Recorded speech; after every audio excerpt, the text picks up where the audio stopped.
আমরা অনেক hard worker guys, অনেক হার্ড ওয়ার্কার, বুঝতেছো? রাত 2টা বাজে আমরা শুট। বিশ্ব সুন্দরী এরকম করে।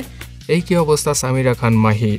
তাছাড়া RS ফাহিম চৌধুরী এত বড় গ্যাং নিয়ে কোথায় বা যাচ্ছে এবং রাকিব হোসেনের ভিডিওই বা কবে আসবে, সবকিছু জানাবো আজকের এই ভিডিওতে। সামিরা খান মাহির স্ক্রিনের কালারটা অতটাও ফর্সা নয় এবং এই ফর্সা নয় দেখেই তিনি কিন্তু এই ভিডিওতে তার চেহারা দেখাতেই চাইছিলেন না।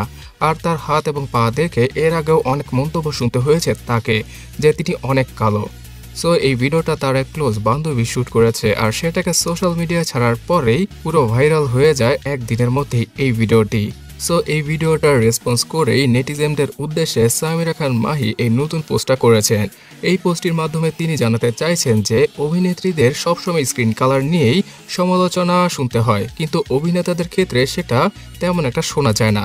এছাড়া তিনি অনেক কষ্ট, চেষ্টা আর পরিশ্রম করেই আজকে মিডিয়াতে এই জায়গায় এসেছেন এবং ভালোভাবে কাজও করছেন। তো মানুষ কি বললো না বললো সেটা নিয়ে তার অতটা মাথা ব্যথাও নেই এবং সবাইকে তিনি বলেছেন যে তার কাজের প্রতি সমালোচনা করতে, যদি তিনি কোনো খারাপ কাজ অথবা অ্যাক্টিং করে থাকে সেটা নিয়েই সমালোচনা করতে। তিনি আরও বলেছেন যে আমি আপনাদের জন্য কাজ করছি, করে যাব, আপনাদের ভালোবাসায় থাকতে চাই, বাঁচতে চাই। সো এই পোস্টের নিচে অনেকেই তাকে সাপোর্ট করছে, আবার অনেকেই তার মুখ ঢাকা নিয়ে কথা বলছে বিকজ তিনি কালো, এটা নিয়ে কারো কোনো মাথা ব্যথা নেই। বাট তিনি ভিডিওতে যে একদম তার মুখটাই দেখাতে চাইলেন না সেটা নিয়ে সকলে সমালোচনা করছেন। সো এই বিষয়টা আপনারা কিভাবে দেখছেন অবশ্যই কমেন্ট করে জানাবেন। সো গাইস, এবার চলুন জানা যাক RS ফাহিম চৌধুরী সম্পর্কে। তিনি গতকালকে একটা ভিডিও আপলোড দেন তার ফেসবুকে, যেখানে কিনা বিশাল বড় বাইকের সমাহার নিয়ে তিনি কোথায় যেন রওনা হয়েছেন। আর এখানে প্রতিটা বাইকারকে তিনি পরিচিত করে দিয়েছেন আমাদের সাথে।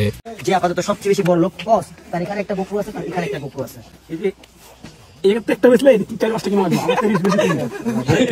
তো যেটা বলছিলাম, RS ফাহিম চৌধুরী বর্তমানে সাজেকের উদ্দেশ্যে রওনা দিয়েছেন 2 বছর পরে। তো তার আপকামিং ভিডিওতে সাজেক নিয়ে আরো বেশি ভালো ভালো কন্টেন্ট তিনি দেওয়ার চেষ্টা করবেন।